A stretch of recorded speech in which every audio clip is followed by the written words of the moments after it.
예, 우리 옆 사람 한번 오늘 축복할 때는 시편 89편 33절로 한번 축복하기를 원하는데요. 변함없는 주님의 사랑이 머물기를 바랍니다. 옆 사람 한번 축복하겠습니다.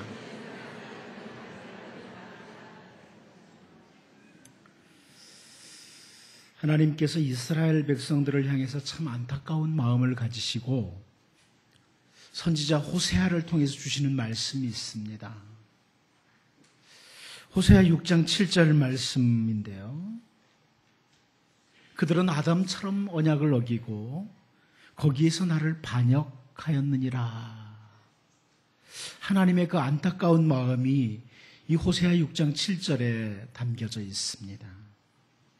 하나님께서 허락하신 아름다운 땅 에덴 동산에서 하나님께서 주신 그 언약을 어긴 아담처럼, 에덴에서 언약을 어긴 아담처럼 이스라엘 백성들이 하나님께서 주시는 모든 좋은 것들을 공급받고 누리면서 하나님의 그 언약을 깨트리고 하나님을 반역하는 이런 모습에 대해서 선지자 호세아를 통해서 그들은 아담처럼 언약을 어기고 거기에서 나를 반역하였느니라, 이런 가슴 아픈 표현을 해 주시고 계십니다. 그런데 아담이 에덴 동산에서 하나님의 언약을 어긴 것뿐만 아니라 이스라엘 백성들이 약속의 땅에서 하나님의 언약을 어기고 하나님의 은혜를 누리면서 제멋대로 살아갔던 것뿐만 아니라 오늘 우리가 사는 이 시대까지 우리는 하나님과 맺은 언약을 가끔 잊어버리고 우리 마음대로 살 때가 참 많습니다. 그런데 우리 하나님은 언약을 깨뜨리시지 않으시는 하나님이십니다. 하나님은 언약을 깨뜨리지 않으십니다. 시편 89편 33절 34절을 보면 그러나 나의 인자함을 그에게서 다 거두지는 아니하며 나의 성실함도 패하지 아니하며 내 언약을 깨뜨리지 아니하고 내 입술에서 낸 것은 변하지 아니하리로다, 이렇게 말씀합니다. 언약을 따라 사는 삶, 언약을 붙들고 사는 삶에 있어서 늘 넘어지고 실패하는 우리들이지만 하나님께 모든 것들을 공급받고 은혜로 살면서도 하나님과의 약속을 놓치고 내 마음대로 살 때가 많은 우리들이지만 하나님께서는 그럼에도 불구하고 하나님의 인자하심, 헷세들을 놓치지 아니하시고 헷세들을 거두지 아니하시고 하나님의 성실하심을 패하지 아니하실 뿐만 아니라 여기 시편 기자를 통해서 내 언약을 깨뜨리지 않는다, 이렇게 선포하시고 계십니다. 내 언약을 깨뜨리지 않는다. 제가 오늘 말씀의 제목을 그래서 언약을 깨뜨리지 않으시는 하나님, 이렇게 좀 잡았습니다. 언약을 깨뜨리지 않으시는 하나님이시다. 우리가 이 세상에 사는 동안에 어떤 상황 속에서도 결코 흔들리지 않는 소망, 변함이 없는 소망을 가질 수 있는 이유는 바로 언약을 깨뜨리지 않으시는 하나님 때문입니다. 우리는 자주 넘어지지만, 우리는 많이 실패하지만 우리와 맺은 그 언약을 결코 깨뜨리지 아니하시는 하나님 때문에 우리는 어떤 상황 속에서도 변함없는 소망, 흔들리지 않는 소망을 가질 수 있다는 말씀입니다. 우리에게 예수 그리스도의 십자가로 말미암아 주어진 언약이 있습니다. 히브리서 기자가 설명해 주는데요. 히브리서 9장 14절 말씀을 보면 하물며 영원하신 성령으로 말미암아 흠없는 자기를 하나님께 드린 그리스도의 피가 어찌 너희 양심을 죽은 냉실에서 깨끗하게 하고 살아계신 하나님을 섬기게 하지 못하겠느냐, 이렇게 말씀하고 있습니다. 예수 그리스도의 십자가의 보혈은 우리를 넉넉히 죄에서 건지실 뿐만 아니라 우리로 하여금 감히 거룩하신 하나님을 섬기는 자로 설 수 있게 해준다, 그런 말씀입니다. 그리고 이어서 히브리서 9장 15절 말씀을 보면 이로 말미암아 그는 새 언약의 중보자이시니 이는 첫 언약 때에 범한 죄에서 속량하려고 죽으사 부르심을 입은 자로 하여금 영원한 기업의 약속을 얻게 하려 하심이라. 우리가 바로 간단하게 말씀드리면 우리가 바로 예수 그리스도로 말미암아 하나님과 새로운 언약을 맺은 백성이다. 그런 말씀이에요.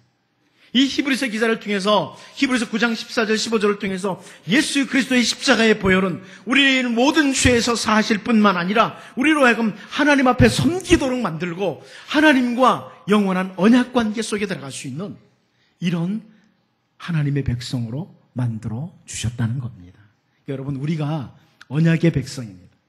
때로는 우리가 하나님과 맺은 언약을 놓치고 마음대로 제멋대로 잘못 살 때도 많아요. 그럼에도 불구하고 하나님은 인자하심을 거두시 아니하시고 우리를 향하신 성실하심을 패하지 아니하시고 우리와 맺은 그 언약을 깨뜨리지 아니하시는 그런 하나님이시다. 그 언약을 깨뜨리지 않으시는 하나님, 그 하나님 때문에 우리는 흔들리지 않는 소망을 갖게 된다.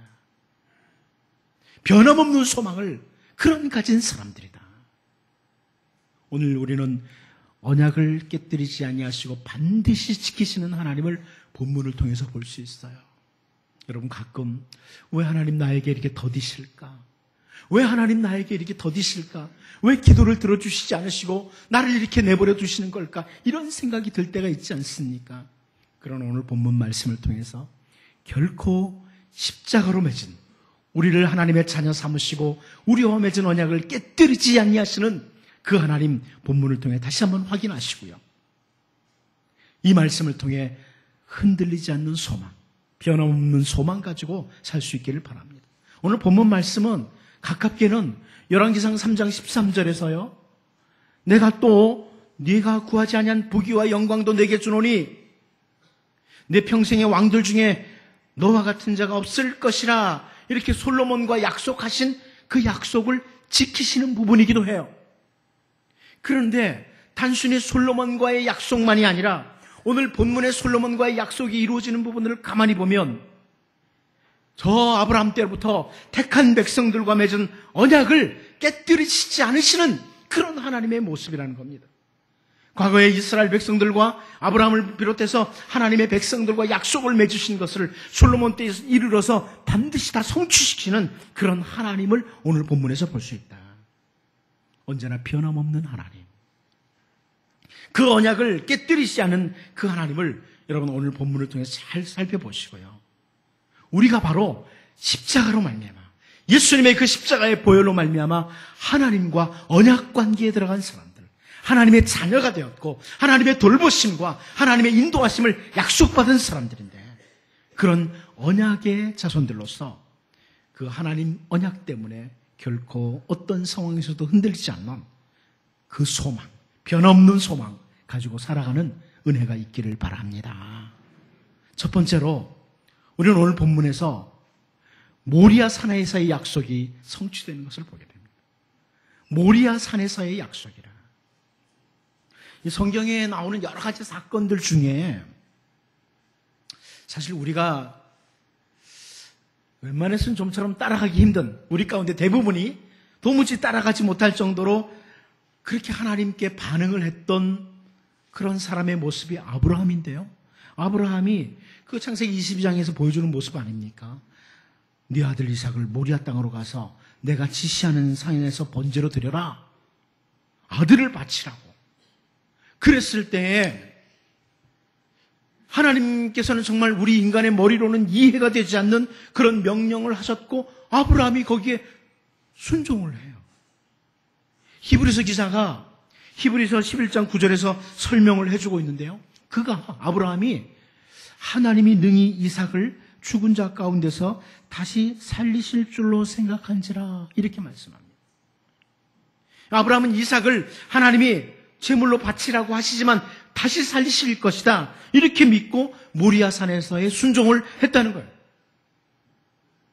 그런데 그 모리아 산에서 순종을 하고 난 뒤에 하나님께서 아브라함에게 약속을 주셔요. 언약을 주셔요. 창세기 22장 16절 17절 말씀인데요. 이르시되 여호와께서 이르시기를 내가 나를 가리켜 맹세하노니 네가 이같이 행하여 네 아들 네 독자도 아끼지 아니하였은즉 내가 네게 큰 복을 주고 네 씨가 크게 번성하여 하늘의 별과 같고 바닷가의 모래와 같게 하리니 네 씨가 그 대적의 성문을 차지하리라. 약속입니다. 모리아산에서 주신 약속입니다. 아브라함에게 있어서 아들 이삭은 독자와 같은 아들이었는데 하나님의 말씀을 따라서, 하나님의 명령을 따라서, 하나님, 우리 아들 이삭이 참 귀중한 아이지만 하나님보다는 귀중하지 않습니다 하면서 하나님 앞에 드리려는 자세를 보시고 아브라함에게 모리아산에서 약속을 주시는데 내 후손을 하늘의 별과 같이 바닷가의 모래같이 많게 해주겠다. 이게 모리아산에서 주신 약속이에요. 자, 이제 오늘 본문 20절을 한번 보겠습니다. 그리고 오늘 본문 20절을 봅니다. 같이 한번 보겠습니다. 시작.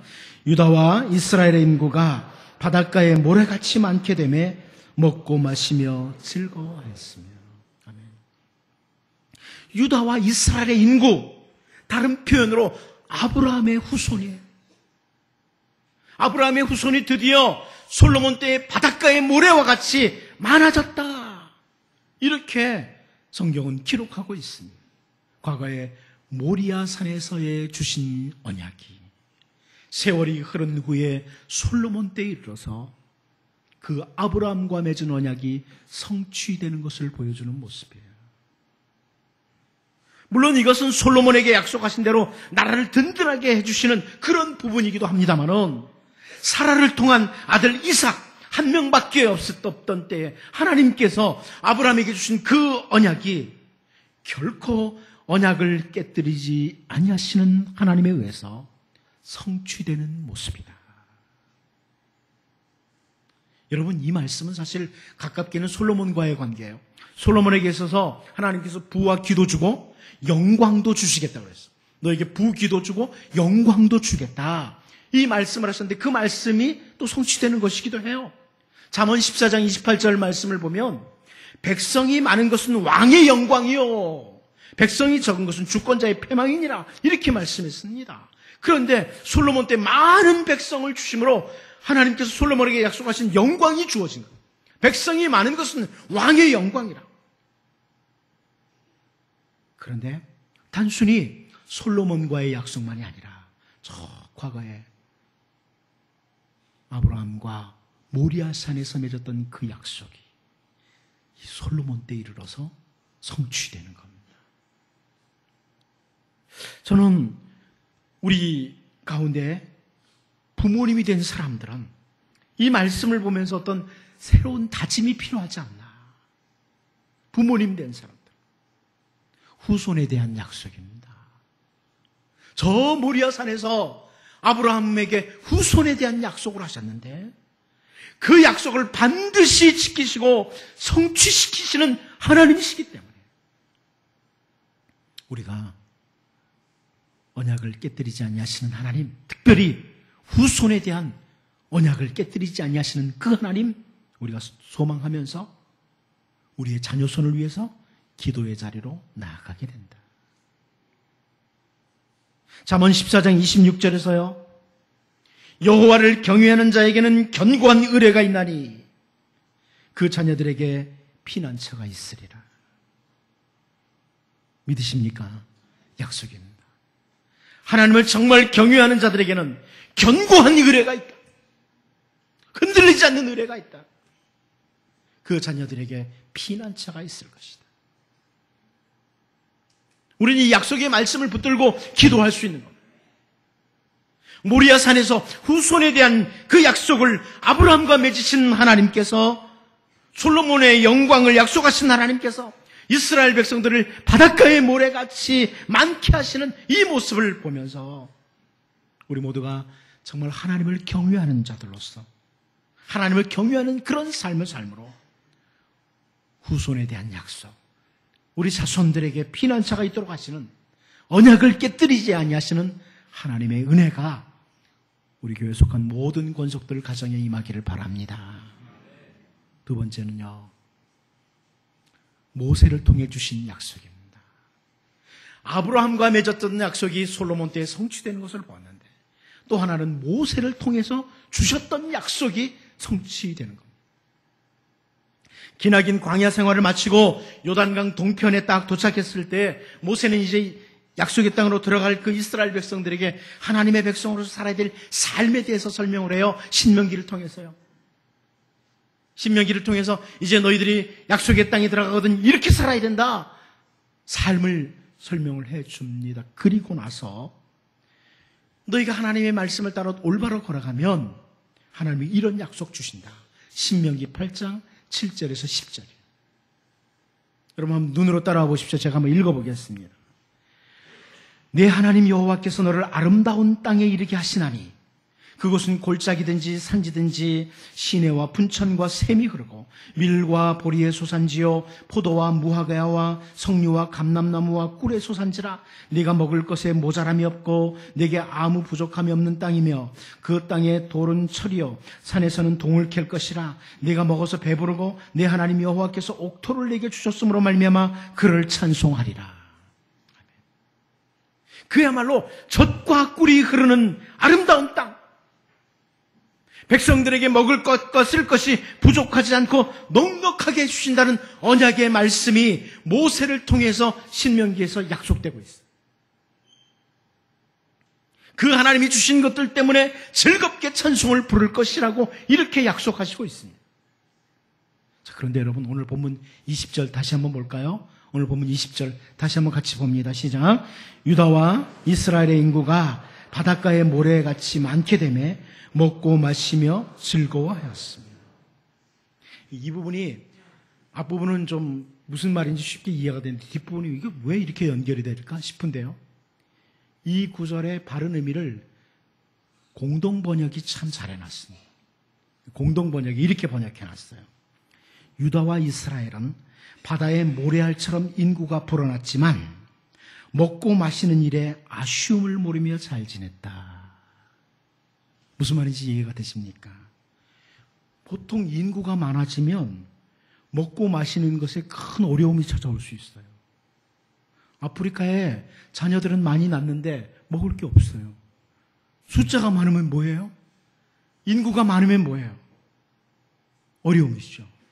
아브라함과 모리아 산에서 약속하신 것처럼 인구를 바닷가의 모래처럼 많이 해주시기만 하고 먹을 것이 부족하다. 그러면 어떤 결과나요? 그 아브라함과 맺은 언약이 성취된 것은 복이 아니고 저주예요. 먹을 게 없으니까. 아, 이거 숫자가 많아져가지고 먹을 게 없어. 그럼 복이 아니라 저주죠. 그런데 바닷가의 모래와 같이 아브라함의 후손들이 많이 늘어났지만 먹고 마시는 일에 전혀 아쉬움을 모르면서 잘 지내면서 즐거워했다. 그 땅이 젖과 꿀이 흐르는 땅이 됐다는 거예요. 젖과 꿀이 흐르는 땅이 됐다. 사실 이것은 솔로몬에게 주신 약속의 성취이기도 해요. 열왕기상 3장 13절에서 내가 구하지 아니한 부귀와 영광도 내게 주노니 내 평생의 왕들 중에 너와 같은 자가 없을 것이라. 이렇게 약속을 주신 것처럼 물질의 넉넉함을 주신다고 했는데 솔로몬뿐만 아니라 솔로몬이 다스리는 모든 영역에 부를 주셨어요. 젖과 꿀이 흐르는 거죠. 모두가 넉넉하게 먹으면서 찬송할 수 있는 약속의 성취입니다. 그런데 여러분 사실 이 세상에 사는 동안에 물질적으로 풍부한 것이 반드시 복이다. 이건 아니에요. 물질적으로 풍부하면 다 복받았다. 이건 절대 아닙니다. 여러분 세상에 나보다 돈 많은 사람들이 얼마나 많은데 저 사람들은 복도 많아 나는 복이 없고 이렇게 생각하시면 안 됩니다. 물질적으로 부함을 누리다 보면 소망을 하나님께 두지 못하고 재물에 둘 수가 있습니다. 소망을 재물에 둘 수가 있습니다. 그래서 사도 바울은 디모데전서 6장 17절 18절에서요. 네가 이 세대에서 부한 자들을 명하여 마음을 높이지 말고 정함이 없는 재물에 소망을 두지 말고 오직 우리에게 모든 것을 후히 주사 누리게 하시는 하나님께 두며 선을 행하고 선한 사업을 많이 하고 나누어 주기를 좋아하며 너그러운 자가 되게 하라. 이렇게 권면을 합니다. 물질적인 풍요로움이 하나님을 놓치는 일이 될 수 있다는 거예요. 여러분 우리 대한민국은 지금 많이 부해졌어요. 인정하세요? 옛날에 배고팠어요. 근데 지금 많이 우리나라가 부해졌거든요. 나는 안 부해요 하시는 분들은 정말 어려운 나라 있죠. 어렵게 사는 나라 한 번만 갔다 오면 좋겠어요. 가면 우리는 부자예요. 정말 부자예요. 대한민국 부자예요. 그러다 보니까 현대 우리 한국교회 그리스도인들이 소망을 하나님께 두기보다는 많은 그리스도인들도 소망을 재물에 두고 있습니다. 인정하셔야 됩니다. 혹시 여러분 재물에 소망을 두고 있지는 않나요? 재물이 아무리 많아도 소망을 하나님께 두라고 성경은 말씀해요. 그런데 자칫 잘못하면 우리가 나 이만큼 돈이 있으니까 앞으로 내 인생은 평안할 거야. 정말 그럴까요? 여러분 아무리 많은 물질이 있어도 소망을 하나님께 둬야 돼요. 재물이 없어도 소망을 하나님께 두셔야 돼요. 그래서 주님께서도 마태복음 19장 23절에서요. 내가 진실로 너희에게 이르노니 부자는 천국에 들어가기가 어려우니라 이렇게 말씀하셨어요. 하나님께 소망을 두지 않는 부자들 천국에 들어가기 어렵다. 자 이렇게 말하니까 그럼 가난하게 살아야 되느냐? 아니요. 그럼 모든 부한 자가 좋지 않느냐? 그건 아니에요. 모세에게 약속하셨던 것처럼 또 솔로몬에게 약속하셨던 것처럼 말씀을 따라 올바로 걸어감으로 하나님이 주시는 부의 복도 있습니다. 별로 관심들이 없으신데 저는 기왕이면 하나님이 부의 복도 주셨으면 좋겠어요. 여러분 안 주셨으면 좋겠어요? 바라기는 여러분 하나님 말씀을 따라감으로 하나님이 주시는 부의 복도 있기를 바랍니다. 잘 사용하면 돼요.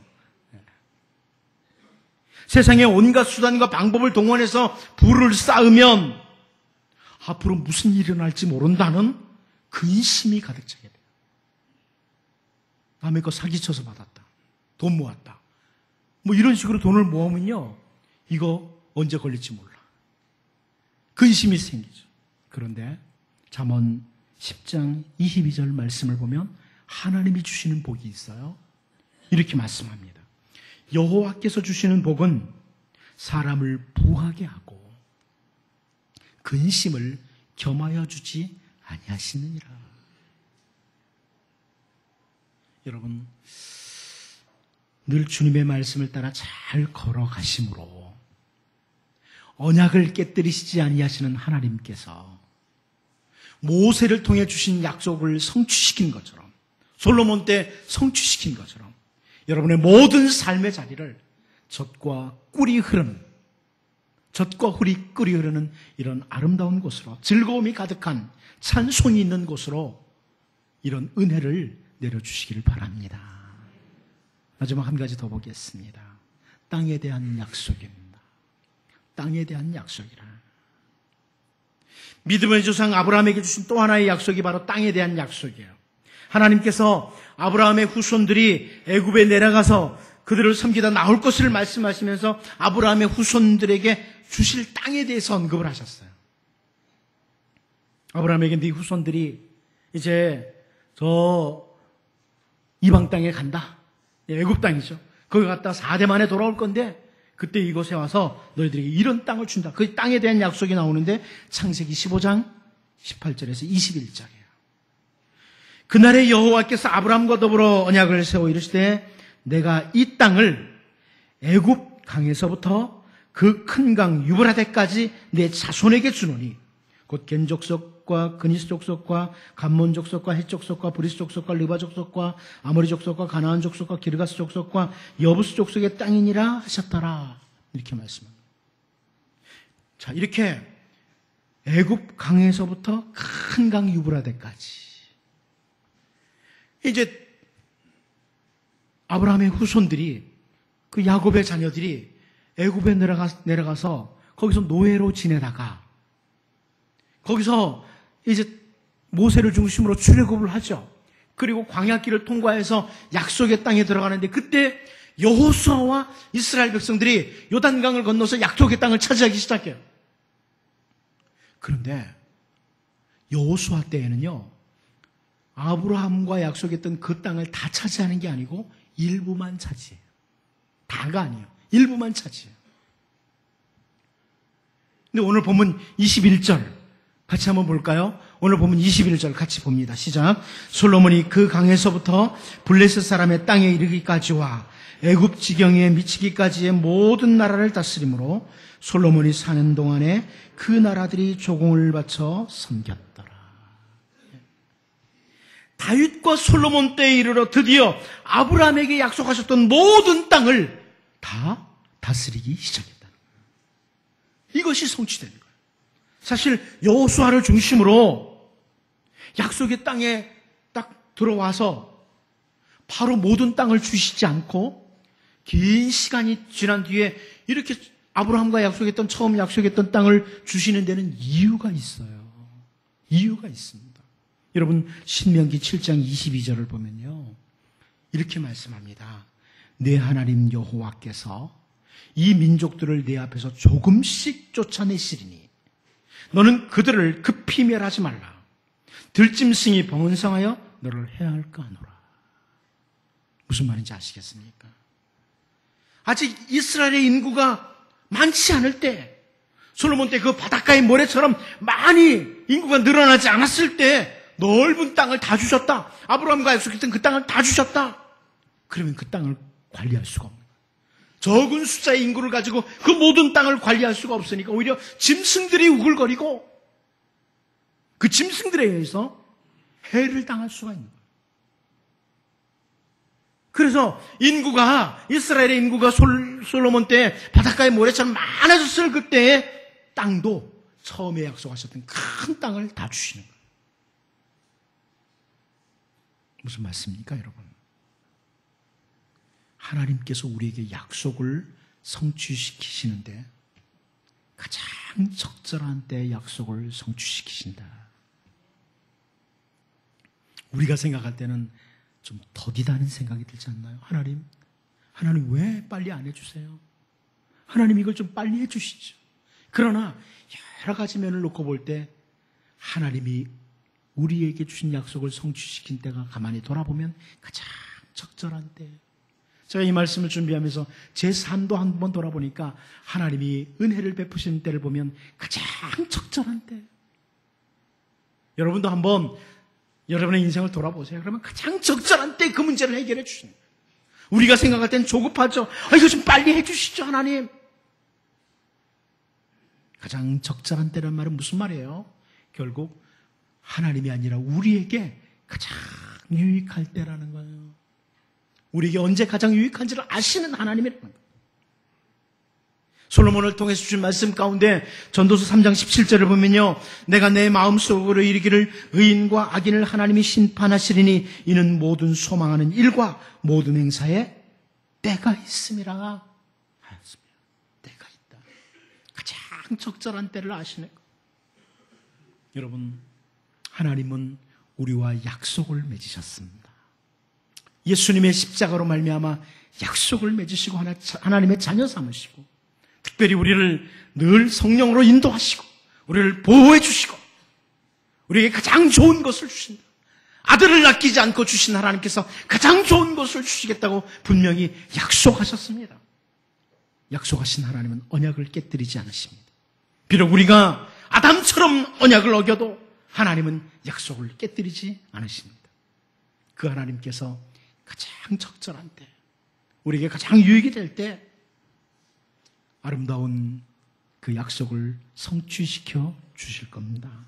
바라기는 여러분, 아브라함에게 약속하신 대로, 모세를 통해 약속을 주신 대로, 솔로몬 때의 그 모든 약속을 이루어 가신 하나님.